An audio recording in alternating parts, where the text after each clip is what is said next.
Order வந்த உடனே வேன்லாம் வந்துடுச்சு. எல்லாருக்குமே தெரியாது இன்னைக்கு இரவு என்னவோ நடக்க போகுது. அப்போ கோர்ட் ஆர்டரை தாண்டி காவல்துறைக்கு ஒரு ஆர்டர் போயிருக்கு. பார்த்துக்கலாம், போலீஸை வச்சு எல்லாத்தையும் முடிச்சுக்கலாம் அப்படின்றது தான். எப்பவுமே போராட்டத்தை நசுக்கிறதுல அவங்களுடைய பங்கு தான் முன்னாடி இருக்கு. பணி பாதுகாப்பு இருக்கணும், அவங்க கையில் மல்லக்கூடாது, இதெல்லாமே சரிதான். இப்போ நடந்துகிட்டு இருக்கிறவங்களை நம்ம உதிரியா விட்டுறக்கூடாதுல்ல. நீங்க நவீனத்தை உருவாக்குங்க, யார் ஒன்னாலும் வருவான், யார் ஒன்னாலும் போவோம். இப்போ இவன் தான் செய்யணுன்றதுல ஏன் தொடர்ந்து வடசென்னை பிரச்சனைக்குள்ளாகிட்டே இருக்கு? நீங்க வரலாற்று தொடர்ச்சி நீண்ட நெடுங்காலமா கார்பரேஷன்ல வடசென்னை தான் இருக்கு. இப்போ இதுக்கு மத்தியில இவங்க ஒரு 2வது நாளே நேர்மையா உட்காந்து பேசியிருக்கேன். நான் பேசுறேன்றது ஒரு பாவனையா தான் இருந்தது, அதுல மறுக்கவே முடியாது. பணி நிரந்தரம்ன்றதோ இல்லை அவங்களுக்கு முழுமையான சம்பளம்ன்றதோ இல்லை, பணி நிரந்தரம்னா அது ஒரு தொழிலாக அங்கீகரித்து திரும்ப திரும்ப அதே தொழிலுக்கு வர வைக்கிறதா அப்படின்ற ஒரு விமர்சன பார்வை இருக்குது. ஆதவன் தீட்சண்யாவோட ஒரு இலக்கிய சிறுகதையை நான் சொன்னேன். அதாவது நீங்கள் ₹1 கூட சம்பளம் கொடுத்தாக்கா ஜனாதிபதியை ரிசைன் பண்ணிட்டு இந்த வேலைக்கு வந்துடுவாருன்ற. ஜெயச்சந்திரனின் அடடா ஆடியோ ஆஃபர் 5 முதல் 70% வரை டிஸ்கவுண்ட். ஹாலிடேஸ்னாலே அது நம்ம GT Holidays தான். GT Holidays, South India's #1 travel brand. You know you are special when you're with GT Holidays. வணக்கம் சார். வணக்கம். தூய்மை பணியாளர்கள் போராட்டம் கிட்டத்தட்ட ஒரு 13 நாட்களாக நடந்து அதன் பிறகு அவங்க வலுக்கட்டாயமாக அங்கிருந்து அப்புறப்படுத்தப்பட்டாங்க. நிறைய பேர் அடித்து கையாளப்பட்டாங்க, கைது செய்யப்பட்டாங்க. இதற்கு மத்தியில் சமீபத்தில் திருமாவளவன் அவர்கள் பேசினது முன்னுக்கு பின் முரணாக இருக்குது அப்படின்ற விமர்சனங்கள் வந்துகிட்டு இருக்கு. ஏன்னா தொடக்கத்தில் மக்களோட நின்று மக்களுக்காக ஆதரவு தெரிவிக்கிறேன் தூய்மை பணியாளர்களுக்குன்னு சொல்லிட்டு இன்னைக்கு பணி நிரந்தரம் அப்படின்ற கோரிக்கையை கைவிடணும், ஏன்னா இது குலக்கல்வி அப்படின்ற ஒரு விஷயத்தை ஊக்குவிக்கிற வகையில் இருக்குது அப்படின்ற மாதிரி பேசியிருக்காரு. அம்பேத்கர் பெரியார் வழியில் பார்த்தோம் அப்படின்னா இந்த பணி நிரந்தரம் அப்படின்ற கோரிக்கை கூடாது அப்படின்ற மாதிரி எப்படி புரிஞ்சுக்கலாம்? இது பணி நிரந்தரம் அப்படிங்கிறது தூய்மை பணியாளர்களுக்கு அவசியமான ஒன்று தானா? இல்லை, அது ஒரு விவாதம் பண்ணணும்னு நான் விரும்புகிறேன். ஏன்னாக்கா இப்போ திருமாவளவன் சொல்லும்போது நமக்கு ஒரு பெரிய அதிர்ச்சியாக இருந்தது தான். நான் கூட முகநூலெல்லாம் ஒரு பதிவு போட்டேன், இது எப்படி நம்ம விவாதம் பண்ணணும் அப்படின்னு. ஆனால் அது உண்மையாகவே அவரோட கருத்து என்னென்னா, தூய்மை பணியாளர் சார்பாக நின்று அவங்களுக்கு பணி நிரந்தரம் பண்ணணும், அவங்களுக்கு நல்ல சம்பளம் கிடைக்கணுன்றதுலாம் மாற்று கருத்து இல்லை. ஆனால் அதை நிரந்தரம் பண்ணி அதை வாழையடி வாழையாக அவங்களே தான் அதை செய்யணும் அப்படின்ற ஒரு சாதிய மனோபாவம் உள்ள ஒரு சமூகத்தில் ஒரு மாற்றத்தை விரும்புகிற ஒரு நீண்ட நெடுந்தொலைவு பார்வை ஒன்று. நமக்கு எப்போதுமே குறுகிய பார்வை தான். அங்கங்கே சின்ன சின்னதாக ஒரு வேலையை செஞ்சு பெரிய சிக்கலை சந்திப்போம். ஒரு நீண்ட நெடிய காலத்தை நோக்கி நகரக்கூடிய ஒரு பார்வை. இது நிரந்தரம் பண்ணக்கூடாது, இந்த வேலையே நிரந்தரம் இல்லை. ஆனால் அப்படி சொல்கிறதுல ஒரு சிக்கலும் இருக்குது. என்னென்னா, எப்போவா இருந்தாலும் ஒரு 100 ஆண்டு வச்சிங்களேன், இப்போ ஒரு 100 ஆண்டுக்குள்ளே நம்ம நவீன கருவிகளே கண்டுபிடிக்கல, நமக்கு இருக்கிற கருவிகளே பண்ண மனிதர்கள் தான் அதை பண்ண போகிறாங்க. இப்போ அல்ற வேலை எல்லாமே இன்னும் ஒரு 100 ஆண்டுக்கு அந்த வேலை நடக்க தான் போகுது, மனிதர்களே தான் பண்ண போகிறாங்க. அவ்வளோ சீக்கிரம் நம்ம எதையும் அப்போ அந்த பண்ணக்கூடிய அந்த காலகட்டத்தில் அவங்களுக்கு பணி நிரந்தரன்றது ஆரோக்கியமான சிந்தனை. பணி நிரந்தரன்றதோ இல்லை அவங்களுக்கு முழுமையான சம்பளன்றதோ பணி பாதுகாப்புன்றதோ எல்லாமே தேவை. ஆனால் இதை இல்லை பணி நிரந்தரம்னா அது ஒரு தொழிலாக அங்கீகரித்து ஒருத்தர் திரும்ப திரும்ப அதே தொழிலுக்கு வர வைக்கிறதா அப்படின்ற ஒரு விமர்சன பார்வை இருக்குது. இப்போ அவர் சொல்கிறதுனுடைய இதுனா அவர் ஏதோ ஒரு அரசுக்கு சார்பாவோ இல்லை மக்களுக்கு எதிராகவோ அவர் பேசுறது போல தான் இருக்குது அந்த துணி. ஆனால் அது இல்லைன்றதை அவங்க விளக்கம் கொடுக்குறாங்க. ஏன்னா இதை பணி நிரந்தரம்னு சொல்கிறதின் வழியாக இந்த சாதிய சமூகத்தில் ஒரு குறிப்பிட்ட சமூகமே அந்த வேலையில் நம்ம தள்ளப்படுற ஒரு குலத்தொழிலாக மாறுறதுக்கான வாய்ப்பு இருக்குது அப்படின்ட்டு. அப்போ குலத்தொழில்ன்றதுலேயே ஒரு கன்ஃபியூஸ் இருக்குது. ஏன்னா இது காலனிய ஆதிக்கத்துக்கு பிறகு வந்த தொழில். இது அதுக்கு முன்னாடி அப்படி ஒரு கழிவு அகற்றுறதுக்காகவே ஒரு பெரும் கூட்டம் அப்படி கிடையாது. இது நம்ம உறுதியாக பார்க்க போனாக்கா இங்கே எல்லா ஒடுக்கப்பட்ட விளிம்பு நிலை மக்களும் இப்போ வந்துட்டாங்க. எனக்கு தெரிஞ்சு நான் ஒரு 30 வருஷத்துக்கு முன்னாடி பார்த்தா பெரும்பாலும் அது ஒரு சமூகமாக இல்லாமல் பெரும்பாலும் தெலுங்கு பேசக்கூடிய மக்கள் தான் அதில் இருந்தாங்க. அதில் இருக்கிற விளிம்பு நிலை மக்கள் தான் அதில் இருப்பாங்க. அதில் பென்சிலையா கொண்டமா இப்படி தான் பொது கழிவறைகளில் பெயர்கள் இருக்கும்.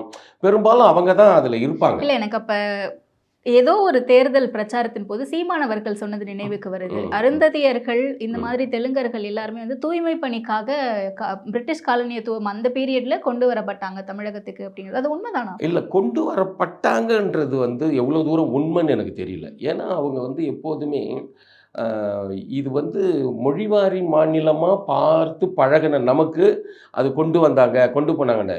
இது கிருஷ்ணதேவராயர் காலத்திலருந்தே இல்லை, அதுக்கு முன்னாடி காலத்திலருந்தே இப்போ மொழிவாரி வழியான மாநிலமாக பிரிக்கிறதுக்கு முன்னாடியே இது எல்லாமே அப்படியே ஒரு மிக்சடான ஒரு இது தானே. நம்ம அதை ரொம்ப வரலாற்று ரீதியாக தான் புரிஞ்சுக்கணும். புரியுது. தமிழ்ல இருந்து தெலுங்கு, தெலுங்குல இருந்து மற்ற மலையாளம், கன்னடம், தெலுங்கு இப்படிலாம் வந்து ஒரு வட்டார மொழி போல தான் அது. சமஸ்கிருதம் கலந்து கலந்து அப்படி அது ஒரு தெலுங்கு மக்களாக அவங்க மாறுறாங்க. அப்போ அவங்க வந்து அப்படியே பரவி தான் இருப்பாங்க.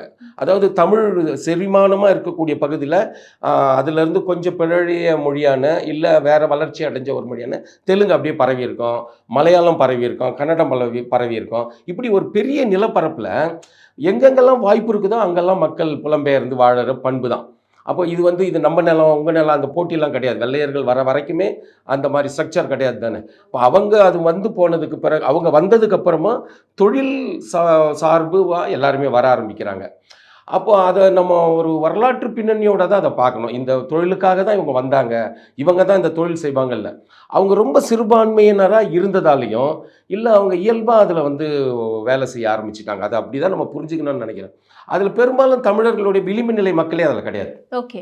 கிடையாது, பெரும்பாலும் கிடையாது. இப்போ எல்லாருமே வர ஆரம்பிக்கிறாங்க. ஏன்னா நிறைய எக்யூப்மெண்ட்லாம் வந்துடுச்சு. வேன் ஓட்டிகிட்டு போகிறாங்க, சின்ன சின்ன வீதிகளுக்குள்ளவே சின்ன மின்சார வண்டிலாம் வருது. அப்போ இவங்களும் அதுக்குள்ளே வர ஆரம்பிக்கிறாங்க. அது ஒரு சம்பளமாக மாறுது. இப்போ இந்த ஸ்ட்ரக்சர்லாம் அதுக்குள்ளே இருக்குது. அப்போது இதனுடைய அடிப்படையிலெல்லாம் பார்த்தோம்னாக்கா இது குலத்தொழிலாகவே நடக்குமா அப்படின்னு இது நடக்காது. ஏன்னா ஒருத்தன் ஏன்னா அதுலேயே வந்து ஐஏஎஸ் ஐபிஎஸ்லாம் வர ஆரம்பிக்கிறாங்க. அந்த சமூகத்தில் வேலை செஞ்சு ஒரு அரசு ஊழியராக இருந்ததால் அவங்க குழந்தைங்களை படிக்க வைக்கிறாங்க. இப்போ இதெல்லாம் பொருளாதார ரீதியாக நம்ம பணி நிரந்தரமாக்கி அரசு ஊழியரா இருந்தாங்க அப்படின்னா அவங்க பிள்ளைகளை படிக்க வருவாங்க தானே. இப்போ பெரும்பாலும் அன்னைக்கு இருந்த அரசு ஊழியர் கார்பரேஷன்ல அரசு ஊழியர்களாக இருந்தவங்களோட பசங்களாம் படித்து வேற இடத்துக்கு போயிட்டாங்க. அதுலேயும் கொஞ்சம் பின்தங்கினவங்க, கல்வியில் பின்தங்கினவங்க, இல்லை கொஞ்சம் வலுவற்றவங்க, இவங்கெல்லாம் தான் இதுக்குள்ளே வர ஆரம்பிக்கிறாங்க. ஆனால் கொஞ்சம் வலுவானவர்கள்லாம் படித்து பேராசிரியராக போகிறாங்க. இப்போ நல்ல மேல்நிலைக்கு எல்லா இடத்துக்கும் போயிட்டாங்க. நம்ம கண்கூடாவே பார்க்குறோம். இப்போ அதையெல்லாம் பார்க்கும்போது அவங்களுக்கு ஒரு பணி நிரந்தரத்தன்மையும் இருக்கிற வரைக்கும் அதை முற்றிலுமாக ஒழிக்கணும். அதில் நவீன கருவிகள் வரணும், அவங்களுக்கு பணி பாதுகாப்பு இருக்கணும், அவங்க கையில் மல்லக்கூடாது. இதெல்லாமே சரிதான். ஆனால் இப்போ நடந்துக்கிட்டு இருக்கிறவங்களை நம்ம உதிரியாக விட்டுறக்கூடாது. இல்லை, அவங்களுக்கு ஒரு பாதுகாப்பு வேணும். அதுக்கு வந்து அரசே நேரடியாக அவங்களுக்கு ஊதியம் தரணும், அவங்க பணிக்கு ஒரு பாதுகாப்பு தரணும். எல்லாம் மேம்பட்ட விலை. அவங்க வாரிக்கிட்டு இருக்கிறவங்க வாரிக்கிட்டே இல்லாமல் ஒரு அரசு துறையாக இருந்தால் அவன் அடுத்த கட்டத்துக்கு போவான். அந்த மாதிரி இருக்கணும். வாரிக்கிட்ட சாகிற வரைக்கும் அவன் குப்பை வாடுறதுலேயே விட்டு அவன் 40 வயசுலேயே செத்து போயிடுறான். அப்போ அவன் இப்போ இங்கே எப்படி இந்த கிளரிக்கல்லேருந்து வேறு படிநிலைக்கு போகிறாங்களோ அது மாதிரி ஏன்னா குப்பை வாடுறது மட்டுமே வேலை கிடையாது. இங்கே தோட்ட வேலாம் இருக்குது, நிறைய வேலைகள்லாம் இருக்குது தானே. நிறைய கார்டன்லாம் உருவாக்குறாங்க, அரசு தோட்டங்கள் இருக்குது. இப்போ அந்த மாதிரியான பராமரிக்கலாம் ஒரு கட்டத்திலேருந்து மாற்றிடணும். அவன் சாகிற வரைக்கும் அதுக்குள்ளே இப்போ இந்த மாதிரியே விவாதங்களெல்லாம் நம்ம உண்டாக்கணும்னு நான் விரும்புகிறேன். அப்போது இது அவர் திருமாத்தோழர் சொல்கிறத நான் அப்படி தான் புரிஞ்சுக்கிறேன். அது வந்து அவங்களுக்கெல்லாம் வேலை அவர் ஒரு வன்மமான முறையிலலாம் சொல்ல. இப்போ இந்த அமைச்சர்லாம் வந்து பேசுறது போல் ஒரு ஒரு பொறுப்பற்றதனமாக அது இல்லை. அது ஒரு பொறுப்புக்குள்ளே தான் இருக்குது. ஆனால் அது நமக்கு ஒரு எரிச்சலாக இருக்கிற மாதிரி தோணும். நான் கூட அந்த மாதிரி ஒரு பதிவு போட்டேன். ஏன் இது வந்து நம்ம அப்போ கூட என்னென்னா அது விவாதிக்கணும் அப்படின்னு பார்த்தா இல்லை, அவங்களை நீண்ட நெடுங்கால ஒரு தோற்றத்தை நம்ம உருவாக்கணும்னாக்கா அதை நிரந்தரமாக ஆக்கக்கூடாது. அதை அவங்க வந்து ஒரு வேலை செஞ்சு அது மாதிரியும் விட முடியாது. அது ஒரு விவாதம் பண்ணணுன்ற அந்த ஏரியாவில் அதை குற்றச்சாட்டும் வச்சிடக்கூடாது. அவரை புறந்தள்ளிட முடியாது. ஏன்னா திருமணத்தோட அவர் ரொம்ப அரசியல் நுணுக்கம் உள்ளவர், சமூக பார்வையுள்ளவர், நல்ல ஆய்வாளர். அவர் அது சமூகத்தின் மீதானே ஒரு பெரிய ஆய்வு கண்ணோட்டம் இருக்குது. அதனால் அவர் ஏன் அப்படி சொல்கிறாரு அப்படின்னாக்கா அவர் வந்து இல்லை அந்த மக்களுக்கு வந்து நிரந்தரம் பண்ணு அரசுன்னா அதை ஒரு செக்டாராகவே மாற்றிடுறதுக்கான சமூக பண்பு இருக்குது பின்னாடி. ஏன்னா இது ஒரு சாதிய சமூகம். ஆனா அதை ஏன் நீங்க சொல்ற கண்ணோட்டத்துல இருந்து யாரும் அணுக மாட்டேங்கிறாங்க? அவர் இன்னைக்கு திமுகவுடைய கூட்டணியில இருக்கிறதுனால இந்த மாதிரியான ஒரு விஷயத்தை அழுத்தத்தின் பேரால பேசுறாரு அப்படின்றது. அவங்க கூட்டணி கட்சிகளா இருக்கக்கூடிய செல்வ பெருந்தகையா இருக்கட்டும், இல்ல பே சண்முகம் அவர்களா இருக்கட்டும், இவங்களுமே புரிதல் இல்லாம பேசுறாங்கன்னு சொல்றாங்க. இல்ல அது அவங்க ஒரு சண்முகம் அவங்க கம்யூனிஸ்ட் பார்வையில இருந்து அவர் சொல்றாரு, நம்ம இன்னும் இது ஒரு விவாதத்துக்கு உட்படுத்தணும்ன்ற. நம்ம என்ன பண்றோம், இப்போ எல்லாரும் அடிச்சுக்கிறாங்க. இவங்க ஒருத்தர் ஏன் அந்த கருத்தை சொல்றாரு? இப்போ நீண்ட நெடுந்தொலைவு பார்வையோட ஒரு ஏன்னா இது ஒரு சாதிய சமூகம், ஒரு சமூகத்தை பின்தங்க வச்சு அப்படியே குலத்தொழிலாக அதை மாற்றிடுறதுக்கான அதிகாரத்தில் அந்த மாதிரியான மனோபாவம் இருக்குது, மக்களாண்டியே அந்த மாதிரி மனோபாவம் இருக்குது. அப்போது இதெல்லாம் வந்து நம்ம பண்ணால் இதுக்கு ஒரு கேள்வியெலாம் இருக்குது. ஏன் அர்ச்சகர்லாம் வந்து அரசு ஊழியராக்குறாங்க? ஏன் வந்து துப்புரவு தொழிலாளியை அரசு ஊழியராக்கக்கூடாது? இதெல்லாம் கேள்வி. கொரோனா காலத்தில் அர்ச்சகர்லாம் வீட்டுக்கு போயிட்டான், ஆனால் கொரோனா தொழிலாளிகள் வீதியில் இருந்தாங்க. இவங்க வீட்டுக்கு அனுப்பிச்சிட்டு இருந்தேன்னு வச்சுங்க, ஊரே நாறிட்டு இருக்கும். அவங்க கோவிலை விட்டு வெளியில் போனதால யாருக்கும் ஒரு நாற்றமும் வரல, ஒரு பிரச்சனையும் கிடையாது. அவங்க இன்னும் கேட்டாக்கா கொரோனாவிலேருந்து நம்ம வெளியில் வந்துட்டோம். இப்போ புரிஞ்சு பாருங்களேன் இந்த பொருளை, இந்த இந்த இந்த சமூக அமைப்பில். அப்போ அவர் வந்து ஒரு ஒரு ஒரு ஒரு ஒரு நமக்கு சிலருக்கு தேவை, பலருக்கு தேவையற்றது, இல்லை பலருக்கு தேவை, சிலருக்கு தேவையற்றது. ஆனால் இவங்க இல்லைன்னாக்கா இந்த சமூகம் இயங்கவே இயங்காது. அப்போ இந்த குறிப்பிட்ட சமூகத்துக்கு பணி பாதுகாப்பு வேணும் அரசு சார்பாக, அதுதான் நிரந்தரன்றது. அவங்களுக்கு வந்து அதே நேரத்தில் அந்த தொழிலுக்கு வந்து நவீன கருவிகள்லாம் அவங்களுக்கு தரப்பட வேணும், மேம்படுத்தப்பட வேணும், எல்லாமே இருக்குது. இந்த விவாதத்தினுடைய ஒரு தலைப்பாக வந்து அவங்கள வந்து நிரந்தரமாக்கக்கூடாது, நிரந்தரமின்மை ஒன்று இருக்கணும். ஏன்னா அந்த நிரந்தரமின்மைன்றது என்னன்னாக்கா, நீங்கள் நவீனத்தை உருவாக்குங்க, யார் ஒன்றாலும் வருவான், யார் ஒன்றாலும் போவோம். இப்போ இவன் தான் செய்யணுன்றதில்ல. எனக்கு இதை சொல்லும்போது நம்ம ஒரு புரிதலுக்காக சொல்கிறேன். ஆதவன் தீட்சண்யாவோட கக்கா நாடுன்னு ஒரு சிறுகதை ஒன்று இருக்குது. ஓகே. அதில் வந்து ஜனாதிபதியை ரிசைன் பண்ணிடுவார். என்னென்னா நம்ம அதை எப்படி புரிஞ்சுக்கணுன்னாக்கா, எல்லாரை விட சம்பளம் இவருக்கு அதிகம். அப்போ சம்பளத்தை நோக்கி தான் மனிதர்கள் நகர்றாங்க.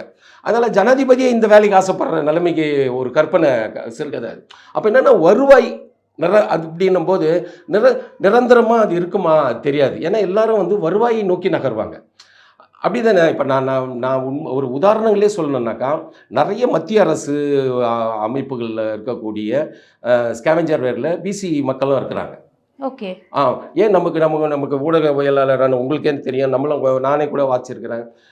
ஒரு பார்ப்பன பெண்ணு கூட வந்து ஒரு சுடுகாட்டில் வந்து பிணம் எரிக்கிற வேலை செய்கிறாங்க. அப்போ என்னன்னா அது மனமும் வந்து செய்கிறாங்கன்றதுலாம் இல்லை, ஒரு தேவையின் பொருட்டு அவங்க செய்கிறாங்க. அப்போ இவ்வளோ முக்கியத்துவம் வாய்ந்த இந்த செக்டாரை நம்ம எப்படி கையாளுறோம்? சாதிய பார்வையோடவே கையாளுறோமா, இல்லை அவங்களுடைய பொருளியல் தேவையை பயன்படுத்தி அவங்கள ஒரு குல தொழிலுக்குள்ளே நிறுத்த போகிறோமா, இல்லை அதை நிரந்தரத்தன்மையாக அதை மாற்றி அவங்கள மேம்படுத்த போகிறோமா அப்படின்ற விவாதம் வேணுன்ற நான். இப்போ நான் பேசுகிறதே ஒரு முழுமை கிடையாது, இப்போ திருமாத்தோழர் சொன்னதே ஒரு முழுமையான இது கிடையாது. ஒரு விவாதத்துக்கு உட்படுத்தணும். நம்ம ஒருத்தர் அடிச்சுக்கிற மனநிலையிலே இருக்கிறாங்க. இப்போ நான் ஒரு கருத்து சொல்கிறேன்னா நீ அவன் சார்பு, அப்படி கிடையாது. நீங்கள் விவாதம் பண்ணுங்கள். இது நம்ம சமூகத்தில் பிரச்சனை மட்டுமே கிடையாது. நாம் இது ஒரு சாதிய சமூகம், மேல் கீழ் பண்புள்ள ஒரு பார்வையுள்ள ஒரு சமூகம். இந்த சமூகத்தில் இந்த எளிய மக்கள் எப்படி பார்க்கப்படுறாங்க, அவங்களுடைய சூழல்னா அந்த ஸ்ட்ரக்சர்லாம் எப்படி நம்ம மாற்றணும். அப்போ அதை ஒரு விவாதத்துக்கு கொள்வோம். ஒரு வார்த்தையை வச்சுக்கிட்டு விளையாடிக்கிட்டு இருக்கக்கூடாது. சரி, இது நிரந்தரம்ன்றது வந்து ஏன் அந்த மக்கள் மட்டுமே தான் அந்த வேலையை செய்யணுமா? அப்படி ஒரு எண்ணம் இருக்குது இல்லை, இந்த சமூகம் அப்படி புஷ் பண்ணுறதுக்கு வாய்ப்பு இருக்குது இல்லை. ஏன்னா இங்கே நமக்கு என் கண்கூட நான் பார்க்குறேன், இந்த 23,000 ரூபா சம்பளம் வாங்குகிற தாயோட மகன் வந்து லாயருக்கு படிக்கிறார், ஃபைனல் இயர். அவர் நல்ல ஒரு கானா பாடகராக இருக்கிறார், சமூகத்தை பற்றி சிந்திக்கிற ஒரு அரசியல் பண்புள்ளவராக இருக்கார். அது இப்போ ரோட்டோரத்தில் தான் அவர் வாழுறார். ஆனால் அவரால் படிக்கிறதுக்கான சந்தர்ப்பத்தை உருவாக்குற அளவுக்கு இந்த வருவாய் உதவுது. அந்த வருவாயிலிருந்து அவங்கள பின்தங்க வச்சோம்னாக்கா அவங்க மாட்டிக்கிறதுக்கான சந்தர்ப்பம் இருக்குது. இப்போ அதை நோக்கி தான் நம்ம குரல் எழுப்புறோம். அன்னைக்கு நடந்த ஒரு நாள் நிகழ்வுல நான் கூட போய் கலந்துக்கினேன். நான் எழுப்பின குரல் என்னன்னா, எல்லாரையும் போலவும் நிறைய விஷயங்கள் இல்லாமல் அந்த 23,000 சம்பளம்ன்றது பழகிட்டேன் நான். அதுவே அவங்களுக்கு மேம்படுத்த முடியல அந்த சம்பளத்தில். அதுலேருந்து நீங்கள் பின்னாடி போகும்போது அவங்க மறுபடியும் சிக்கலில் மாட்டிக்குவாங்களே அப்படின்ற ஒரு தோற்றம் இருக்குது இல்லை, அது ஒரு நியாயமான கோரிக்கை இருக்குதுல்ல. இப்போ அதை நோக்கி தான் நம்ம பேசுகிறோம், அதை நோக்கி தான் குரல் எழுப்புறோம். ஆனால் அந்த ஒரு இரவு நடந்த நிகழ்வு அப்படிங்கிறது இன்னைக்கு தமிழகம் முழுக்கவும் பல்வேறு இடங்களில் தூய்மை பணியாளர்களை வந்து போராட்டத்துக்கு உட்படுத்தி இருக்கு. அவங்களும் தங்களுடைய பல்வேறு கோரிக்கைகளை முன் வச்சு போராட்டம் நடத்திட்டு இருக்காங்க. இது ஒரு பக்கம். ஆனால் அருந்ததியின மக்கள், ஆதி திராவிட மக்கள், இவங்களுக்குள்ள தூய்மை பணியாளர்கள் வேலை செய்கிறவங்க இந்த பணி நிரந்தர கோரிக்கையை எழுப்பக்கூடாது அப்படிங்கிறது அவங்களுக்குள்ள இருக்கவங்களே சொல்றாங்களே. எப்படி எனக்கு புரியல எனக்கு. இல்லை, இப்போ தூய்மை பணியாளர்களா இருக்கக்கூடிய அருந்ததியர்கள், ஆதி திராவிடர்கள் யாருமே வந்து இந்த பணி நிரந்தரம் கோரிக்கையை கைவிடணும்.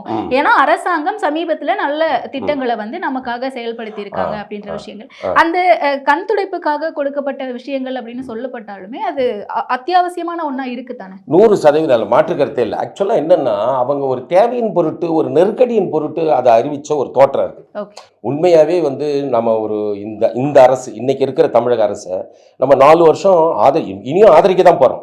ஆனால் நம்ம ஒரு ஒரு ஒரு ஒரு ஒரு மனசுக்கு நெருக்கடியான ஒரு சூழல், ஒரு சமூகத்தை பாதிக்கப்படுற ஒரு சூழல்னால் நம்ம குரல் எழுப்புறோம். மற்றபடி அவங்க நிறைய வேலைகள் செஞ்சுக்கிட்டு இருக்கிறாங்க. அதெல்லாம் நம்ம அங்கீகரிக்க தான் செய்கிறோம், அதெல்லாம் நம்ம பாராட்ட தான் செய்கிறோம். இப்போ வந்து இவங்க அறிவிச்சிருக்கிற இந்த பள்ளி குழந்தைங்களுக்கு ஏற்கனவே இருக்கிற திட்டங்கள் இதெல்லாம் ஏற்கனவே இருக்கிற திட்டங்கள் அதை பாலிஷ் பண்ணி மறுபடியும் சொல்கிறாங்க.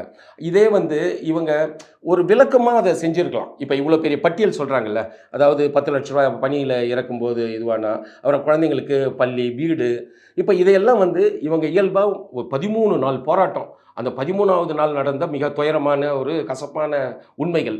இப்போ இதுக்கு மத்தியில் இவங்க வந்து ஒரு 2வது நாளே வந்து நேர்மையாக உட்காந்து பேசியிருக்கணும்.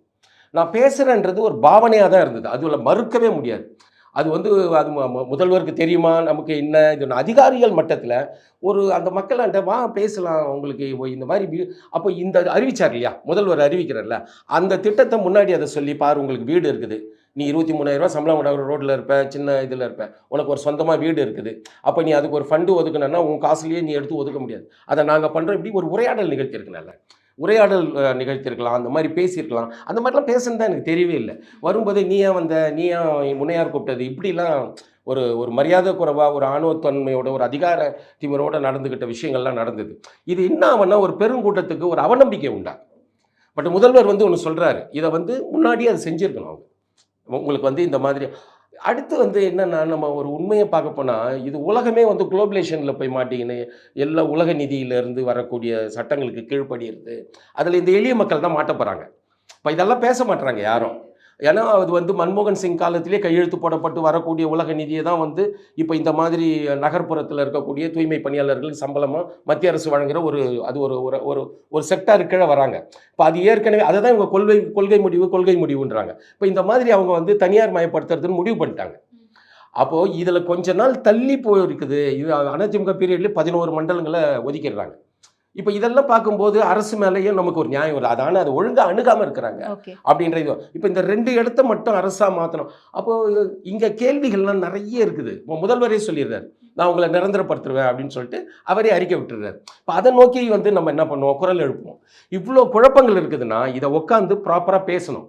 பேசி அந்த மக்களோட ஒரு அந்த மாதிரி ஒரு உரையாடல் இல்லாமல் எதிரும் புதிருமா வாக்குவாதங்களே போயிட்டே இருக்குது. இப்போ ஒருத்தர் பேசுகிறாரா, அது ஏன் அதை பேசுகிறாரு, அது உளப்பூர்வமாக உள்வாங்கி அதுக்கு பதில் சொல்கிறதுக்கும் பொறுப்புணர்ச்சி இங்கே யாருக்குமே கிடையாது. எழுத்தாளர் ஜெயராணியுடைய போஸ்ட் ஒன்று பார்த்தேன் சோஷியல் மீடியாவில். அவங்க வந்து மேலை நாடுகளோட கம்பேர் பண்ணி ஒன்று போட்டிருந்தாங்க, அழகாக எழுதியிருந்தாங்க. எப்படி வந்து அமெரிக்கா இந்த மாதிரியான நாடுகளில், இல்லை ஜப்பான், மலேசியா மாதிரியான நாடுகளில் வந்து அதற்கான ஒரு கவர்மெண்ட் எம்ப்ளாயி மென்ஷன் பண்ணாங்களான்னு எனக்கு தெரியல, ஒரு அமைப்பு, அங்க இருக்கக்கூடிய சானிட்டரி ஒர்க்கர்ஸ் எல்லாருமே வந்து பாத்தீங்கன்னா வெல் எக்விப்டா, அதுக்குன்ட்டு ஒரு லாரி, அதுக்குன்ட்டு ஒரு ப்ராப்பரான ட்ரெஸ், கிளவுஸோட எப்படி அது ரொம்ப ப்ராப்பரா அவங்க எப்படி நடத்தப்படுறாங்க அப்படிங்கறது முதற்கொண்டு எல்லாமே அந்த டாப் டு பாட்டம் ரொம்ப நீட்டா இருக்கும். இந்த ரீசைக்கிள் ஒர்க்கிங் எல்லாமே வந்து ரொம்ப ப்ராப்பரா இருக்கும். இங்க மட்டும் ஏன் இவங்களுக்கு இந்த நிலை அப்படிங்கிறது அப்படி நம்ம கம்பேர் பண்ண வேண்டியது இருக்குல்ல, இவ்வளவு பின்னோக்கி இருக்கும் அப்படின்னு சொல்லிட்டு. 100% அதை நம்ம பார்க்கணும். மேலை நாட்டை பொறுத்த அங்கேருந்து தான் நம்ம நாகரிகத்தையே கற்றுக்குவோம். நான் பச்சையாகவே அதை சொல்லுவேன். ஏன்னு சொன்னால் நமக்கு அதாவது என்னென்னா மனசாட்சி வந்து கூட்டு மனசாட்சி நம்மளுது. ஸோ தனித்தனியாக ஒரு மனசாட்சியே இவங்களுக்கு வேலை செய்யாது. அவன் வந்து ஒரு மோசமான வேலை செய்கிறான், நம்ம அவனை கடந்து தான் போகிறோம். அப்போ இவ்வளோ முக்கியமான ஒரு அமைப்பு, ஒரு நிர்வாகத்தை அதுக்கு அவங்களுக்கு எவ்வளோ நம்ம வசதியானதாக மாற்றணும். அதுக்கு தான் அந்த கக்கா நாடுன்ற ஒரு ஆதவன் தீட்சண்யாவோட ஒரு இலக்கிய சிறுகதையை நான் சொன்னேன். அதாவது நீங்கள் ₹1 கூட சம்பளம் கொடுத்தாக்கா ஜனாதிபதியை ரிசைன் பண்ணிட்டு இந்த வேலைக்கு வந்துடுவாருன்றேன். அது அப்போது இது நீங்கள் வெளிநாட்டை கம்பேர் பண்ணிங்களே, இதுதான் இவங்களுக்கு வந்து அவங்க வந்து அது ஒரு அருவருப்பான வேலையாவோ, இல்லை அது வந்து இந்த குறிப்பிட்ட சமூகங்கள் தான் செய்யணும், இதெல்லாம் வந்து செய்யறது வந்து கடவுள் விதித்த விதி, இந்த மாதிரி முட்டாள்தனமான தத்துவ அமைப்பில் உள்ள ஒரு சமூகம் இது. மேலே இவன் கீழே இருக்கிறவங்களாம் கீழ் வேலையை செய்வான், மேலே இருக்கிறவங்களாம் மேல் வேலை செய்வான். இப்போ இது இந்த மாதிரியான பண்பு இருக்குது இல்லை, இது அந்த மாதிரியான சாதிய கட்டமைப்புள்ள ஒரு சமூகம். சானிட்டரி ஒர்க்ல நம்ம மேலை நாடுகளோட கம்பேர் பண்ணும்போது நம்ம டாப் ஹைரார்கி பத்தி மட்டும் பேசிட முடியாதுல்ல, அரசியல்வாதிகள், அதிகாரிகள்ட்டு பொதுமக்களுமே அவங்களை எப்படி நடத்துறாங்கன்ற ஒரு விஷயம் இருக்குல்ல. நீங்க அது பாக்குறீங்க இல்லையா, நிர்வாகம் இருக்குது இல்லைங்களா, நிர்வாகம் சாதிமயமாக்கப்பட்டிருக்குது. நிர்வாகத்துக்கு ஆணையிடுறவர் சாதிமயமாக்கப்பட்டிருக்கு. அதை நடைமுறைப்படுத்துறவங்க எல்லாருமே அப்படியா இருக்காங்க. மக்களோட மனநிலைகள் எல்லாமே அப்படிதான் இருக்குது. அப்படின்னும் போது அது ஒரு இழிவான தொழில், அதுக்கு ஒரு பெரிய பாதுகாப்பு பாதுகாப்புலாம் தேவையில்லை. இப்போ ஒரு 10 வருஷமாக தானே நம்ம நிறைய எக்யூப்மெண்ட்ஸ்லாம் அதில் பயன்படுத்துகிறாங்க. மனிதர்கள் இன்னமும் அள்ளிக்கிட்டே இருக்கிறாங்க. இன்னும் இந்த நம்ம தமிழகத்தை பொறுத்த வரைக்கும் ஓரளவுக்கு எக்யூப்டாக மாறின்னு வரோம் நம்ம. ஆனால் நீங்கள் நார்த்துலலாம் பாருங்கள், நார்த்துலலாம் ரொம்ப மோசம். ஏன் ரயில்வேலேயே பாருங்கள், ரயில்வேலேயே கையில் தான் அழுறாங்க. நிறைய வீடியோஸ் இன்றைக்கி பார்க்கும்போது கையில் அழுறாங்க. அது நம்மளால் பார்க்கவே முடியல. அப்போ ஒரு குறிப்பிட்ட சமூகம் இதை செய்யும், அதுக்காகவே நிர்பந்திக்கப்பட்டிருக்கிறாங்க அவங்க அப்படின்ற ஒரு கேடான மனநிலை இந்த சமூகத்தில் இருக்குது. அந்த சமூகத்திலிருந்து வரவன் தான் அதிகாரியாக வரான், அந்த சமூகத்திலிருந்து வரவன் தான் ஆட்சியாளனாக வரான். அப்போ இந்த படிநிலையாகவே இந்த பண்பு இப்படியே வந்து இவங்களை மாற்றுறாங்க. இதுதான் ஜெயராணி சொல்கிறாங்க. உலகம் முழுக்க எப்படி மாறி இருக்குது, இவங்கள நவீனத்தன்மையோட ஒரு மருத்துவர் போல இருக்கிறாங்க.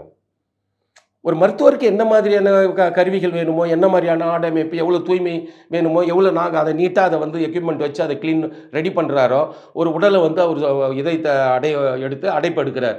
அதை தான் இவங்க இங்கே செய்கிறாங்க. அப்போ அவங்களுக்கு வேண்டிய கருவிகள் போல் இவங்களுக்கும் இருக்கணும்.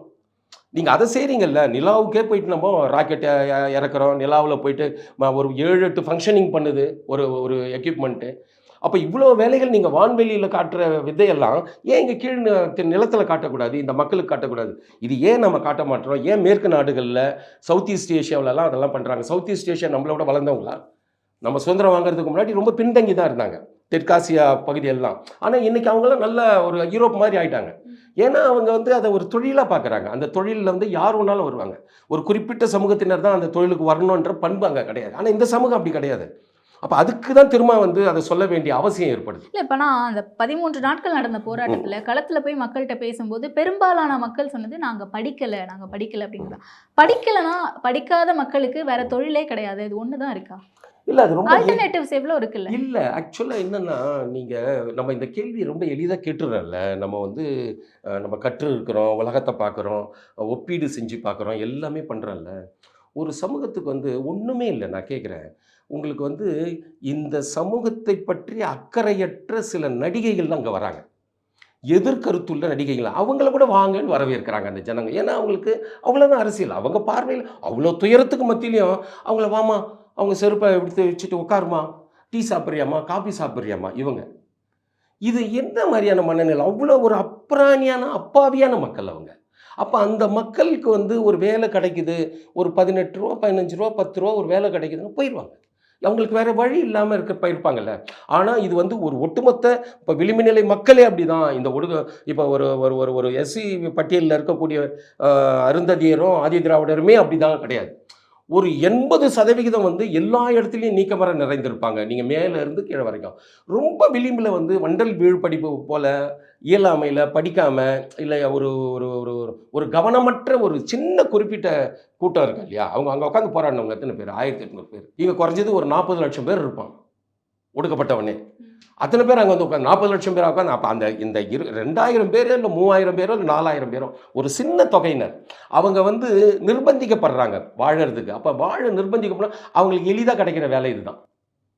அப்போ அந்த வேலைக்கு அவங்க இயல்பாக வந்துடுவாங்க. அப்போ அந்த இயல்பாக வந்துடுறவங்கள நம்ம வந்து அவங்களுக்கு வேறு போக்கிட இல்லை, அதனால் வந்துட்டாங்க அவங்கள புரிஞ்சிடலான்ற ஒரு மனோபாவத்திலேருந்து மீண்டு அதை வந்து ஒரு எக்யூப்மெண்ட் மெட்டீரியல் ஒரு செக்டாராக மாற்றுறது, அவங்களுக்கு பாதுகாப்பு தர்றது, அவங்களுக்கு உரிய சிகிச்சை முறை, அவங்களுக்கு உரிய ஊதிய பாதுகாப்பு, அவங்கள ஒரு அணுக்கமான நிலையில் வைக்கணுன்றது தானே இன்றைக்கி இருக்கிற சமூக நீதி அரசு.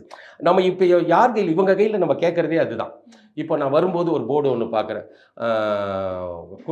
அது அந்த டைலாக்கை நான் மறந்துட்டேன், நான் ஃபோட்டோவே எடுக்கணும்னு நினச்சேன். நம்ம முதல்வரை போட்டு உங்கள் குழந்தையினுடைய எதிர்காலத்தை எல்லா இதுக்கும் அரசு தான் பொறுப்பு அப்படின்னு ஒரு கம்யூனிஸ்ட் நாட்டில் போட்டிருக்கிற மாதிரி ஒரு பெரிய போஸ்டர் போட்டிருக்காங்க. இது வந்து வரவேற்க தகுந்தது, நமக்கு மகிழ்ச்சியாக இருக்குது. ஆனால் அதை தான் நாங்கள் கேட்குறோம். அப்போ அந்த குழந்தைங்களோட எதிர்காலமோ அந்த அவங்களோட வாழ்க்கையும் உங்களோட அக்கறை தானே, அதை தான் நம்ம ஒரு சிரித்த முகத்தோடு தான் கேட்குறோம். ஆனால் அவங்க தான் வந்து எதிர்நிலையில் நம்ம மாற்றி விட்டுறாங்க. இந்த ஒரு 10 நாள் போராட்டம், ஒரு நாள் போனேன் நான். ஒரு நாள் போயிட்டு வந்தாக்கா சமூக ஊடகத்தில் என்னென்ன போட்டு அடிப்பாங்க. நம்ம என்ன பேசுகிறன்றதே கவனிக்க மாட்டாங்க. அப்போ என்ன, நம்ம சண்டை போடல, 4 வருஷமாக நம்ம சண்டை போட்டுனா இருந்தோம், வரவேற்கிறோம் எல்லாத்தையும். ஆனால் ஒரு விஷயம் எப்படி இருந்தால் கொஞ்சம் கன்சிடர் பண்ணுங்கள். நீங்களே ஒரு வாக்கு கொடுத்துருக்குறீங்க, நீங்கள் எதிர்கட்சியாக இருக்கும்போது ஒரு வாக்கு கொடுத்தீங்களே, இப்போ அதை நடைமுறைப்படுத்துங்க அப்படின்னு கேட்குறோம். அப்போ அவங்க என்ன பண்ணணும்னா விவாதிக்கணும், ஒரு ஓப்பனாக வந்து விவாதிக்கணும். பாரு நிலைமை இப்படிலாம் இருக்குது, இதெல்லாம் இருக்குது, நம்ம கொஞ்சம் கொஞ்சமாக செய்வோம், நம்ம சக்திக்குட்பட்டதெல்லாம் செய்கிறோம் அப்படின்னு சொல்லிட்டு ஒரு விவாதத்துக்கு உட்படுத்தணும். நீ உன்னையார் கூப்பிட்டது, நீ எல்லாம் யார், நீ எல்லாம் எனிமி, நீலாம் வந்து தீவிரவாதின்ற மாதிரி ஆகிட்டா எதிர் நிலையில் போயிடுறதால பிரயோஜனம் கிடையாது. நம்ம வந்து விவாதிச்சும் எதிர்றான் ஒருத்தன் அப்படின்னாக்கா நம்ம அவனை மட்டுப்படுத்தலாம். நீங்கள் எதிர்நிலையிலே வச்சிடுறீங்களா, அப்போ அந்த மக்களுக்கும் நியாயம் கிடைக்காது. போராடுறவன் மேலேயும் அவன் எல்லாம் இளைஞர்கள், பாடகர்கள், நடன கலைஞர்கள், எல்லாம் கானா பாடகர்கள், இப்போ நான் எல்லாம் இந்த மாதிரிலாம் போய் பேசினா அந்த மக்கள் மேலே இருக்கிற நியாயம்தான். அவங்க ரொம்ப பாதிக்கப்பட்டிருக்காங்க, நமக்கு பார்க்குறதுக்கே ரொம்ப கஷ்டமாக இருக்காது. அதை ஒரு மனசாட்சி உள்ள மனிதர்களாக இருந்தாக்கா, ஆமாம் அது மனசாட்சி பெருகி போனதால தான் நிறைய பேர் அங்கே வந்து ஆதரவு தந்தாங்க. அவங்க போராடுறவங்கன்னா ஒரு 2000 பேர் தான். ஆனால் அங்கே வந்து போராடின வழக்கறிஞர்கள், இளம் வழக்கறிஞராக முடிக்காதவர்கள், கலைஞர்கள், கல்லூரி மாணவர்கள், இவங்கெல்லாம் ஏன் வராங்கன்னா அந்த பக்கத்தில் ஒரு நியாயம் இருக்குது, அந்த மக்களை நம்ம கொஞ்சம் கரிசனம் பண்ணணும் அப்படின்ற இளைய சமூகத்துக்கான ஒரு அக்கறை இருக்குது. அதை தான் நம்ம அரசாண்ட சொல்கிறோம். மாமன்னன் திரைப்படத்தை ஒட்டியே மலக்குழி அல்றதுக்கான நிறைய இருக்கு எக்விப்மெண்ட்ஸ்லாம் கொடுத்தாருல்ல உதயநிதி ஸ்டாலின் அவர்கள். ஆனால் அதெல்லாம் நடைமுறையில் இருக்குதா? அதை இருக்கு. அதெல்லாம் நடைமுறையில், அதாவது நான் என்ன சொல்கிறேன்னா, இங்கே எல்லா சட்டங்களும் இருக்குது, போதுமான அளவு இறக்குமதி செய்யப்பட்ட கருவி உபகரணங்களாக இருக்குது, நாமளே செய்கிற உபகரணம்லாம் இருக்குது. ஆனால் அதை செயல்படுத்தக்கூடிய அதிகாரி நேர்மையானவராக இருக்கிறாரா, மானுட பண்போடு இருக்கிறாரா, இல்லை அந்த மக்களை வந்து இறங்கடா நான் பார்த்துக்கிறேன் அப்படின்ற ஒரு ஒரு ஒரு சுரண்டல் மனோபாவத்தோடு இருக்கிறாரா என்ற கேள்வியெல்லாம் இந்த சமூகத்தில் இருக்குது. இந்த நுட்பமான கேள்வியெல்லாம் சரி பண்ணாமல், ஒழுங்குபடுத்தாமல் இருக்கிற ஒழுங்கான வாய்ப்பை கூட நம்மளால் அவங்களுக்கு தர முடியாது. இந்த எரிச்சலுக்கெல்லாம் காரணம் என்ன இருக்குது, ஒரு நம்மளாண்ட அதிகமாக 100 இல்லைன்னா கூட ஒரு 50% மக்களோட போராட்டம், இந்த மாதிரி போராட்டம் பண்ணுறவங்க, இது மாதிரி கட்டுரைகள் எழுதுகிறவங்க, நம்ம நிறைய விஷயங்கள் வழியாக அரசு கவனத்துக்கு போயிட்டு அரசு செய்து இதையெல்லாம் அந்த அதிகாரிகள் நடைமுறைப்படுத்துகிறாங்களா, உண்மையாகவே அந்த மக்கள் மனிதாபிமானத்தோடு நடத்துகிறாங்களா அப்படின்றதனுடைய விளைவு தான் ஒரே வார்த்தையாக ஏன் 23 ரூபாயிலேருந்து அவங்கள 14 ரூபாய்க்கு பின்னாடி தள்ளுறீங்க. அதுக்கு இடையில் இருக்கிற நியாயம் வந்து அநீதி அப்படின்னாக்கா அரசு ஒரு நியாயத்தை இட்டு நிரப்புது. பாரு நாங்கள் ஒரு இந்த மாதிரிலாம் செய்கிறோம் அப்படின்னு சொல்லிட்டு, அப்போது இந்த இட்டு நிரப்புறதா இல்லை உண்மையானதா உட்காந்து விவாதிக்கணும்ல. நாங்கள் பண்ணிட்டோம் அப்படின்றதெல்லாம் கிடையாது. அது அதிகார ஆணவத்தோடலாம் பண்ணக்கூடாது.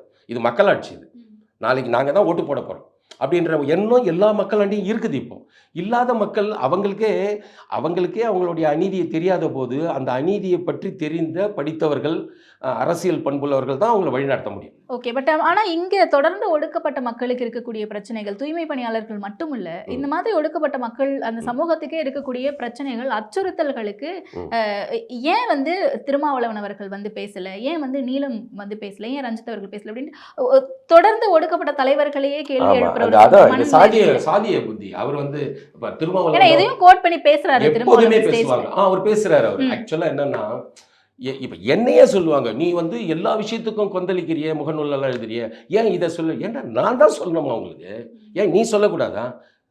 நீ எல்லா பிரச்சனைக்கும் எல்லாரும் பேசணும். அப்போ நீ இதுக்கு பேசணும், இவங்களே ஒதுக்கி விட்டுருவாங்க. இவங்களை பொதுவாக இருக்கணும், நம்ம எல்லா விஷயத்துக்கும் குரல் கொடுக்கணும் அப்படின்னு தானே நம்ம ஆசைப்படுறோம். எந்த ஒரு அநீதியான விஷயமா இருந்தாலும் நம்ம குரல் கொடுக்கணும். ஆனால் இந்த மாதிரி எளிய மக்களுக்கு பட்டியலின மக்களுக்கு வந்து திருமாவளவன் தான் வந்து பேசணும், ரஞ்சித் தான் அப்படிலாம் யோசிக்கக்கூடாது. நீ பேசு. இதை கேள்வி கேட்குறவன் இருக்கிறாங்க இல்லையா, அவன் வந்து ஒரு பண்பற்ற செக்டார்லேருந்து வரக்கூடிய ஆட்கள் தான். சரி உனக்கு தோணுது இல்லையா, அவர் தான் வந்து பேசணுமா, என்ன அவர் தான் சொல்கிறார்ல, நான் எந்த சாதிக்குமான தலைவனும் கிடையாது. ஏன்னா பட்டியல் சாதி முதல்ல சாதியே கிடையாது. சாதின்றது 4 வருணத்துக்குள்ள தான். அந்த பண்பே புரியாத சமூகமாக இருக்குது. எனக்கு சாதியமான ஒரு இழவானான் வெளியில் வந்தவன் தான் பட்டியல் சமூகம். அது சாதி கிடையாது. அது 4 வருணத்துக்குள்ள தான் சாதி.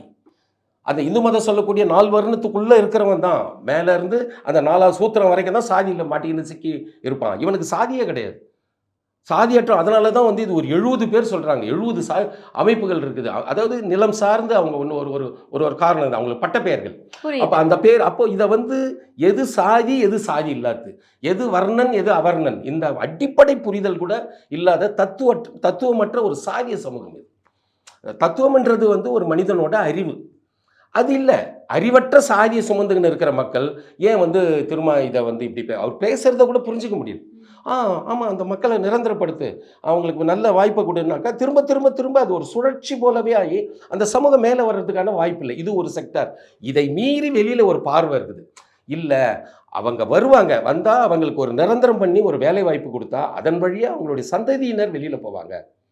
அப்படின்னு சொல்லி நம்ம ஒரு வார்த்தை பண்ணால் அப்போ அதுக்கும் நிறைய கேள்வி இருக்கும். அப்போ அவங்க சந்தையினர் எந்த பள்ளியில் போய் எங்கள் அப்பா இந்த வேலை செய்கிறேன், எந்த வேலை தான் இது யோக்கியமான வேலை, நான் ஒழுங்கான தீர்ப்பு வழங்கலைனாக்கா நான் என்ன ஒழுங்கான நீதி வழங்குகிறேன், நான் வந்து ஒரு அதிகாரியில் ஒரு போலீஸ் துறையில் வந்து ஒருத்தனை விசாரித்து நேர்மையாக அவனை செயல்படுத்தாத போது அந்த அதிகாரிக்கு என்ன மரியாதை.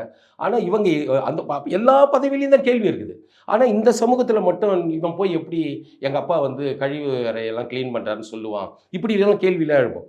இந்த தேவையான உதிரி வேலையெல்லாம் விட்டுட்டு இந்த மக்களை வந்து இதே பள்ளத்தில் வீழ்த்தி விடாமல் இதை வந்து நவீனப்படுத்தணும், எல்லா மக்களும் இதை வந்து வேலை செய்கிற மாதிரியான ஒரு சூழலை உருவாக்குறதுக்கான ஒரு ஒரு பணி, ஒரு ஊதிய தன்மையை உருவாக்கணும். அப்போ அதை வந்து ஒரு ஒரு ஒரு ஒரு கட்டமைக்கப்பட்ட நாகரிகமான அறிவியல் பூர்வமான சமூக பார்வையுள்ள ஒரு அமைப்பாக அதை மாற்றணும் அப்படின்றது தான் நம்மளுடைய. அப்போ இதை மாற்றணுன்னாக்கா இந்த சமூகத்தில் ஒரு நேர்மையான விவாதங்கள் நடைபெறணும். ஏன் நீங்கள் அப்படி பேசணும், இப்போ இந்த விவாதத்தை ஒரு ஊடகம் ஏன் நீங்கள் அப்படி சொல்லணும் அப்படின்னு திரும்ப அவன் கேட்கணும். ஏன் நீங்கள் இந்த விஷயத்துக்காக வந்து பெருசாக குரல் கொடுக்கலன்னு கேட்கணும். அப்போ எதிரில் இருக்க இந்த மாதிரியான விவாதங்களை நம்ம ஓயாமல் நடத்தி தான் இந்த மக்களுக்கு நம்ம விடிவு காண முடியுமே தவிர அதிகார மட்டத்தில் பேசி பேசி பேசி பேசி பேசி நம்ம இந்த மக்களை வந்து கண் கட்டி வைத்து எல்லாம் காட்டக்கூடாதுன்றது தான் வெளிப்படையாக நடந்தணும். ஏன்னா அவங்க உழைக்கிறாங்க, அவங்களுக்கு வேறு வேலை போக முடியாதால தானே அவன் அந்த வேலைக்கு வரான். நீங்கள் கேட்டது தான், ஏன் அவங்க இங்கே வராங்க, அவனுக்கு போக முடிஞ்சால் போயிருப்பானு. அவன் போலீஸ் அதிகாரியாக போனானா போலீஸ் அதிகாரியாக போயிட்டு இருப்பான், அவனால் போக முடியும். ஆனால் அதே வீட்டில் இருக்கிற அவன் அண்ணனோ தம்பியோ யாரோ ஒருத்தன் போலீஸ்காரராக இருப்பார், வேறு இல்லை உயர் பதவியில் இருப்பார், அதெல்லாமே சாத்தியம் தானே. ஆனால் அவனால் போக முடியல. அவன் ஏதோ ஒரு உலகம் முழுக்க அது இருக்குது. உலகம் முழுக்க கைவிடப்பட்ட எதுவர்ட் லூயிஸ்னு ஒரு நாவல் ஒன்று வாசித்தேன். அதில் வந்து அந்த ஃப்ரெஞ்சு என் தந்தையை யார் கொன்றது, அது ஒரு தலைப்பு. ஓகே, என் தந்தையை கொலை செய்தது யார், அந்த நாவலில் ஒரு சாப்டர். அதில் அந்த சாப்டர் அந்த தந்தையே என்னென்னா ஸ்கேவெஞ்சராக இருப்பார் ஃப்ரான்ஸில். அது வந்து அவன் ஒரு இழிவான தொழிலாகவே அவன் ஒரு தொழில். அந்த உனக்கு முதுகு ஃபேக்ட்ரியில் இருக்கும்போது அவர் முதுகு உடஞ்சிடும். இப்போ அவரால் சரியாக வலுவாக வேலை செய்ய முடியாது, அதனால இந்த வேலைக்கு வருவார். காவல்துறை அடக்குமுறையை பற்றி பேசியாகணும்னு நினைக்கிறேன். ஏன்னா அன்னைக்கு நைட்டு கோர்ட் ஆர்டர் வந்தபடி அவங்க அப்புறப்படுத்துறதா இருந்தால் நைட்டு தான் அப்புறப்படுத்தணும் அப்படிங்கிறது கிடையாது. அதுவும் நள்ளிரவில் பல வழிகள் இருக்குது, சட்ட ரீதியாகவே இதை அணுகி இருக்கலாம். இப்படியான ஒரு அடக்குமுறை தேவைதானா அப்படின்ற ஒரு வாதம் எழுந்திருக்குல்ல. இது ஏதோ ஒரு ஃபார்மெட் மாதிரியே வச்சுருக்கிறாங்க. ஒரு போராட்டம் நடக்குதுன்னா அந்த போராட்டத்தினுடைய வேகத்தை சிதைக்கிறதுக்கு ஒரு அதிகாரத்துக்கு ஒரு நோக்கம் இருக்குது. இது மாநில அரசையோ இல்லை முதல்வரையோ நம்ம குற்றஞ்சாட்டுற விதத்தில் சொல்ல, இந்த அதிகாரத்தினுடைய அமைப்பு இருக்குது இல்லை, அது வந்து போராடுகிறவனை குற்றவாளியாகவும் போராடுகிற அந்த வேகத்தையும் அதனுடைய துணிச்சலையும் ஜனநாயகத்துக்கு எதிரான ஒரு மரபாகவும் பார்க்குற ஒரு அதிகார போக்கு இருக்குது. இந்த போக்கை வந்து எதை வச்சு அவங்க நீர்த்து போக வைப்பாங்கனாக்கா அச்சுறுத்தல், தாக்குதல், திரைமறைவு சித்திரவதைகள், இந்த மாதிரியான ஒரு மோசமான சூழல் நடக்கும். அன்றைக்கி நைட்டு அதான் நடந்தது. அன்றைக்கி நைட்டு நடந்ததில் போராடுறவங்களை வந்து நீங்கள் தனிமைப்படுத்தி அவங்கள நசுக்கிறதுன்றதெல்லாம் ரொம்ப ஜனநாயகத்தில் ஏற்புடையதே கிடையாது. அப்போது அவங்கள ரொம்ப இது என்ன நடக்கும்னாக்கா, போன்னு சொன்னால் இவங்களும் போக மாட்டாங்க. இப்போ கோர்ட் ஆர்டர் வந்துடுச்சு, அவங்கள அப்புறப்படுத்தணும். நான் ஒரு பார்வையாளர்னா நான் என்னென்னா 13 நாள் இவங்களை அங்கே ஒரு பாதுகாப்போட ஒரு சூழல் இருந்ததுக்கு காரணம் நான் இன்றைக்கி இருக்கிற முதல்வருடைய ஒரு பார்வையாக நான் பார்ப்பேன். இது ஒரு பார்வை. ஆனால் அவரை மீறி அதிகாரத்தினுடைய கொடுங்கரங்கள்னு ஒன்று இருக்குதுல்ல, அதுக்கு தனக்கு வாய்ப்பு கிடச்சிதுனாக்கா அது எவ்வளோ கொடூரமாக தன்னுடைய நகத்தை போட்டு வச்சு போராட்டக்காரர்களையும் போராடுகிற மக்களையும் நம்ம போராட்டத்தை லீட் பண்ணுறவங்களையும் எப்படி புராண்டி விட்டுறோம் அப்படின்றதுக்கு சாட்சியாக அன்றைய இரவு பயங்கரமான அந்த இரவை நம்ம சொல்லலாம். ஏன்னா எனக்கு அன்றைக்கி இரவே கோர்ட் ஆர்டர் வந்த உடனே நிறைய வேன்லாம் வந்துடுச்சு. எல்லாருக்குமே தெரியாது இன்றைக்கி இரவு என்னவோ நடக்க போகுது அப்படின்னு சொல்லிட்டு நான் ஒரு பதிவே போட்டேன். நான் இந்த 13ஆம் நாள் இரவு வந்து மிக மோசமான நம்ம கசப்பான அனுபவங்களை நாம் பார்க்க போகிறோம் அப்படின்னு போட்டு நான் ஒரு 10 மணிக்கு அதை எடுத்துட்டாங்க. எதுக்கு நாமளே வந்து ஒரு ஒரு ஒரு ஒரு இது ஒரு அப்படி போனன்ட்டு அந்த பதிவு என்கிட்டயே இருக்குது. நான் அதை உடனே நீக்கிட்டேன். ஆனால் விடிய காலையில் எழுந்து பார்க்கும்போது அதான் நடந்திருக்கு. மறுநாள் மாலை வரைக்கும் அது தொடருது.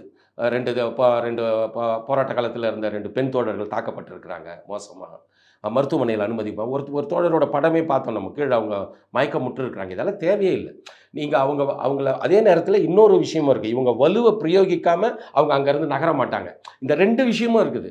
நம்ம எல்லாத்தையும் இனி நள்ளிரவில் தான் பண்ணணுமான்ற கேள்வி 100% இயேசுவே வந்து நடுராத்திரியில் தான், இன்னைக்கு உலகின் கடவுள்னு சொல்லக்கூடிய இயேசுவே நடுராத்திரியில் தான் வந்து கைது பண்ணுவாங்க. அதிகாரத்தினுடைய பண்பு. அதிகாரம் வந்து என்ன பண்ணனாக்கா, இது பொது இடத்துல நீங்கள் நிற்கிறீங்கன்னு ஒரு குற்றஞ்சாட்டம். பொது இடத்துல தான் இருந்தாங்க. பொது இடத்துல யாருக்குமே எந்த பாதிப்புமே இல்லையே. போகிற பஸ்ஸு போயிட்டே இருந்தது. போராடிக்கிட்டு இருந்த இளைஞர்களே வந்து இப்போ நம்ம போயிட்டு ஒரு பேட்டி கொடுத்துன்னு இருந்தோம்னாக்கா, கொஞ்சம் பின்னாடி தள்ளி போங்க தொடர்ந்து இவங்க சொல்லுவாங்க. போலீஸ்காரெலாம் யாருமே சொல்லல அந்த 13 நாள். இவங்களே தங்களை தாங்களே வந்து ஸ்டடி பண்ணிக்குவாங்க. நெறிப்படுத்திக்கிட்டாங்க. ஆமாம், நம்ம அதை வந்து மெரினாவில் பார்த்தோம். மெரினாவில் போலீஸார்கள் கூட செஞ்சுருக்க மாட்டாங்க. இளைஞர்களே அந்த கடற்கரையை தூய்மையாக வச்சுக்கிட்டாங்க. இளைஞர்களே வந்து வழிகளை இதுவாக அந்த 7 நாள் போராட்டத்தில். அப்போனா நம்ம போராடுறவங்களுக்கு ஒரு ஒழுக்கம் இருக்குது. அவங்க எல்லாத்தையும் திட்டமிட்டுக்குவாங்க. யாருக்கும் நம்ம செய்கிற நோக்கம் மட்டும்தான் ஃபோர்ஸாக இருக்கணுமே தவிர மக்களுக்கு இடையூறு பண்ணுறதில்ல. அதில் வந்து கவனமாக இருப்பாங்க. அது தமிழகம் ரொம்ப முன்னோடியாக இருக்குன்னு நான் பார்த்துருக்குறேன். என் கண்கூட மெரினாவில் பார்த்தேன். அன்னைக்கு மாநகராட்சிக்கு முன்னாடி மாநகராட்சிக்கு முன்னாடி போராடாமல் வேறு எங்கே போய் போராடுவாங்க அவங்க? ஏன்னா அதோட தொடர்புடையவங்க. இப்போ சிம்சனில் வேலை செய்கிறாங்கன்னா சிம்சன் வாசலில் தான் போராடுவோம். நீதிமன்றத்தில் பிரச்சனைனாக்கா லாயர்ஸில் எங்கே போராடுவாங்க? நீதிமன்றத்தில் தான் போராடுவாங்க. அது மாதிரி தூய்மை பணியாளர்கள் வந்து மாநகராட்சியோட தொடர்புடையவங்க. அவங்க அங்கே தான் போராடுவாங்க. ஆனால் அந்த அதில் இருந்த ஒரு நீக்குப்போக்கான இதில் என்னென்னா இடையில் வேலை செஞ்ச ஆட்கள் தான் இவங்க எல்லாம் குற்றஞ்சாட்டுறது. போராட்டக்காரர்கள் தான் இடையில் வந்து பூந்துட்டாங்க. அப்படிலாம் கிடையாது. பாவி மக்களுக்கு விவரம் தெரிஞ்சவன் தான் கூட நின்று போராடுவான். அவன் தான் உதப்படுவான், அவன் தான் அடிப்படுவான், அவன் தான் காணாமல் போவான். அது வந்து காலாகாலமாக இருக்கிற நடைமுறை. ஆனால் இவங்களுக்கும் அரசுக்கும் இடையில் வந்து பேசின ஆட்கள் இருக்காங்க இல்லையா, அவங்களுடைய கோரமுகம் தான் ரொம்ப பயங்கரமாக இருக்குது. அதை வந்து அதுதான் அங்கே சிக்கல் அதிகமாக்குது. அவங்க வந்து நேர்மையாக பேசியிருக்கணும். நேர்மையாக அவங்க தான் பேசணும். அரசு சார்பாகவும் அரசோட கொள்கை முடிவுனா என்ன கொள்கை முடிவுன்னு சொல்லுங்க வெளிப்படையாக. நீங்க சொல்றத வச்சு பார்க்கும்போது அங்க கம்யூனிகேஷனே ப்ராப்பரா இருந்திருக்காது. இல்ல அதாவது பொறுப்பற்றதானே இருந்தது. பார்த்துக்கலாம், போலீஸை வச்சு எல்லாத்தையும் முடிச்சுக்கலாம் அப்படின்றது தான் நான் அப்படி தான் புரிஞ்சுக்கிறேன். போலீஸை வச்சு எல்லாத்தையும் பார்த்துக்கலாம். ஏன் போலீஸை வச்சு பார்க்கணும்? போலீஸுக்கு முன்னாடி நீங்கள் அதிகாரிகள் இருக்கிறீங்கல்ல. அப்போ கோர்ட் ஆர்டரை தாண்டி காவல்துறைக்கு ஒரு ஆர்டர் போயிருக்கு. ஆமாம், ஆர்டர் இல்லாமல் எங்கே அவங்க செய்வாங்க? அவங்க எப்படி என் கையை எப்படி உடைப்பாங்க, என் கையை எப்படி முறுக்குவாங்க, ஷூவால் என் முதுகை எப்படி முறிப்பாங்க, அதெல்லாம் செய்வாங்க. அவங்க இது வந்து அதிகாரத்தினுடைய ஒரு பல வேலைகள் இருக்கும். அதை நம்ம எவ்வளோ தூரம் அதை புரிஞ்சுக்குவோம்னே நமக்கே தெரியாது இல்லையா? அது அந்த அளவுக்கு தான் நம்ம கண் கூட பார்க்குற விஷயங்கள் தான். எப்பவுமே போராட்டத்தை நசுக்கிறதுல அவங்களுடைய பங்கு தான் முன்னாடி இருக்கும். அதுக்கு ஒரு வாய்மொழி உத்தரவு தானே, நீங்கள் அங்கே இருக்கிற மக்களெல்லாம் அப்புறப்படுத்துங்க. அது ஒரு அதிகாரப்பூர்வமான இதுவாகவே இல்லையே. அது வந்து ஆனால் அந்த 13 நாள் இருந்ததுக்கு காரணம்னா கொஞ்சம் நயந்து போகிறதுக்கான பண்பு இருந்தது. கடைசியாக அதை முடிக்கும்போது இப்போ இதுக்கெல்லாம் இடையில் ஒரு நேர்மையான ஒரு வெளிப்படையான ஒரு உரையாடல் நிகழ்ந்தது. எங்களால் இவ்வளோ தான் சாத்தியம், இவ்வளோ தான் முடியும், இங்கே பிரச்சனை இந்த மாதிரிலாம் இருக்குதுன்னு சொல்லாமல், அப்போ நான் பார்வையில் என்ன பார்ப்பேன், யாரோ ஒரு முதலாளியை காப்பாற்றுறதுக்கு ஒரு முதலாளியோட கொடுக்குற வருவாய்க்காக இவங்கெல்லாம் ஆடுறாங்க அப்படின்னு நான் பொதுவாக நினச்சிக்குவேன்ல. பொதுவாக அப்படி தான் நான் நினைப்பேன். இப்போ நான் ஒரு பார்வையாளர் என்ன பண்ணேன், இல்லை அவங்க வந்து ஒரு ஒரு முதலாளிக்கு அதை வித்துடுறாங்க. ஆனால் அதுக்கு பின்னாடி இருக்கக்கூடிய உலக கட்டுமானங்கள்லேருந்து, அங்கே இருக்கிற நிதிகள்லேருந்து, அவங்க ஒதுக்குறதுலேருந்து, இந்த மாதிரி நிறைய சிக்கல்கள் அது இருக்குது படிப்படியாக. ஆனால் என்னதான் நீங்கள் உலகமயமாக்கலில் போய் நீங்கள் கையெழுத்திட்டாலும் என்ன பண்ணாலும் இந்த விளிம்பு நிலை இந்த மக்கள் தான் நாசமாக பண்ணணுமா? எல்லாத்தையும் சரி பண்ணுறதுக்கு அவங்க தேவையாக இருந்தாங்க. அண்ட் Zone 5 Zone 6 பார்க்கும்போது வடசென்னைக்குட்பட்ட பகுதிகளாக இருக்குது ராயபுரம், திருவிக்கணக்கர். ஏன் தொடர்ந்து வடசென்னை பிரச்சனைக்குள்ளாக்கிட்டே இருக்குது? இல்லை, வட சென்னைனா நீங்கள் பாருங்களேன், நீங்கள் அவங்கள 11 ஜோனலில் வந்து 11 மண்டலங்களில் வந்து அமுல்படுத்திட்டாங்க. அதிமுக பீரியட்லேயே அனுமதிச்சுட்டாங்க. அதை அவங்களுக்கு ஒன்றும் பெரிய இஷ்யூ இல்லை. ஏன்னு சொன்னாக்கா இதுதான் நீங்கள் வரலாற்று தொடர்ச்சி நீண்ட நெடுங்காலமாக கார்பரேஷனில் வட சென்னை தான் இருக்குது. கார்பரேஷன்ன்றதே வட சென்னைக்கு உட்பட்டது தான். அதுக்கப்புறமா வளர்ச்சி அடைஞ்ச புதிய விரிவாக்கங்கள் தானே தென் சென்னைன்றது. அப்போ இது வந்து ரொம்ப நீண்ட இவங்களுக்கு பார்வைனாக்கா ஏற்கனவே அரசு ஊழியர்களாக இருந்தாங்க, அவங்க வாழ்க்கையெல்லாம் இப்படி மாறி இருக்குது. அப்போ இந்த நாம ஏன் நம்மளை மட்டும் இந்த பார்வை இவங்களுக்கு வர்றதுக்கான ஒரு வரலாற்று பின்னணி இருக்குது. அதுதான் அவங்க போராடுறதுக்கான காரணம். இப்போ அவங்க வந்து ஏற்கனவே அவங்களே நிரந்தரமற்ற வேலையில் தான் இருக்கிறாங்க. அவங்க வந்து ஒரு 23 ரூபா சம்பளம் வாங்குறாங்க. அவங்களும் வந்து ஒரு குறுகிய கால ஒப்பந்தங்கள் அடிப்படையில் தான் இருக்கிறாங்க. ஆனால் எனக்கு தெரிஞ்சு அந்த சம்பளத்தை மட்டுமே குறைக்காமல் கொடுத்துருந்தாலே அந்த போராட்டம் வந்திருக்காதுன்றது என்னோட கருத்து. அரசு உங்கள் கையில் இருக்கும்போது ரிபன் கார்பரேஷன் கிட்டேயே இருக்கும்போது ஏன் வந்து பென்ஷன் பிடிக்கல அவங்களுக்கு, ஏன் வந்து அவங்களுக்கு வந்து இஎஸ்ஐ இல்லை, அப்போது இப்போ தனியார் கையில் கொடுக்கும்போது மட்டும் எதுக்கு இது இருக்குதுன்ற கேள்வியெல்லாம் வரல. இந்த கேள்வியினுடைய மொத்த விளைவு தான் அந்த போராட்டம். தூய்மை பணி சார்ந்த இந்த விஷயத்துக்காக ஒரு கான்ட்ராக்ட் கம்பெனி வந்து கோடிக்கணக்கில் இன்வெஸ்ட் பண்றாங்க, ஆயிரக்கணக்கான கோடியை வந்து இன்வெஸ்ட் பண்றாங்க அப்படின்னா அதுல அவ்வளவு லாபம் வருமா ரீசைக்கிள் மூலமா? வரும். பல கோடி ரூபாய் லாபம் இருக்கிறதால தானே அவர் இந்தியா முழுக்க இருக்கிற துப்புரவு பணியெல்லாம் கான்ட்ராக்ட் எடுக்கிறாங்கனாக்கா அது ஒரு பெரிய லாபம் தானே. மருத்துவ கழிவு, மனித கழிவு, இது மாதிரி நிறைய அது ஒரு பெரிய லாபகரமான தொழில் இல்லை அது. ஏன்னா அந்த மக்களுக்கு குறைவான சம்பளம் தானே. எளிய மக்கள் தான் அவங்ககிட்ட வேலைக்கு வர போகிறாங்க. ஆனால் இவங்க எடுக்கிறதெல்லாம் பெரிய பெரிய தொகைக்கு தான் எடுக்க போகிறாங்க அரசுக்கிட்ட இருந்து. எளிய மக்கள் தானே, அவங்களுக்கு ஒன்றும் இல்லை. அவங்களுக்கு தேவைன்னாக்கா இப்போ உங்களுக்கு 14 ரூபாய்க்கு ஒரு ஆள் எடுக்கிறான், அவன் வந்து ஒரு 16 ரூபா கேட்கும்போது அவனை தூக்கி போட்டுடலாம் ஈஸியாக. பணி பாதுகாப்புன்றது எங்கே இருக்கும் அவங்களுக்கு? அவங்களுக்கு ஆனால் சொல்லுவாங்க பணி பாதுகாப்பு இருக்குன்னு சொல்லுவாங்க, ஆனால் அங்கே நடைமுறையில் இருக்காது. நம்ம பார்க்காது தான். நடைமுறையில் என்ன இருக்குது இந்தியாவில்? ஒரு தனியார் நிறுவனத்தை தூக்கி போட்டுருவாங்க. அதுவே ஒரு செக்டாரான ஒரு இப்போ சிம்சன் மாதிரி இல்லை இப்போ இருக்கிற சாம்சங் மாதிரினாக்கா அதுக்காக ஒரு தொழிற்சங்கம்லாம் வந்து நிற்கும். இப்போ இது வந்து ஒரு உதிரி தொழில் மாதிரி ஆக்கிடுவாங்க. அதை அவ்வளோ மலினப்படுத்துறது தான். அப்போ அதெல்லாம் நீங்கள் அரசு கவனத்தில் எடுத்துக்கணுன்றது தான் இந்த போராட்டத்தினுடைய கூக்குரலாக இருந்தது. ஓகே, ஸோ நிச்சயமா இந்த நிலை எல்லாமே மாறுமா அப்படிங்கிறத நம்ம பொறுத்திருந்து பார்ப்போம். தூய்மை பணியாளர்களுக்கு நிச்சயமா ஒரு நல்லது நடக்கும் அப்படின்னு நம்புவோம். நேரத்திற்கு நன்றி. மகிழ்ச்சி, நன்றி. ஜெயச்சந்திரனின் அடடா ஆடியோ ஆஃபர் 5 முதல் 70% வரை டிஸ்கவுண்ட். Holidays-நாலே அது நம்ம GT Holidays தான். GT Holidays, South India's #1 travel brand. You know you are special when you're with GT Holidays.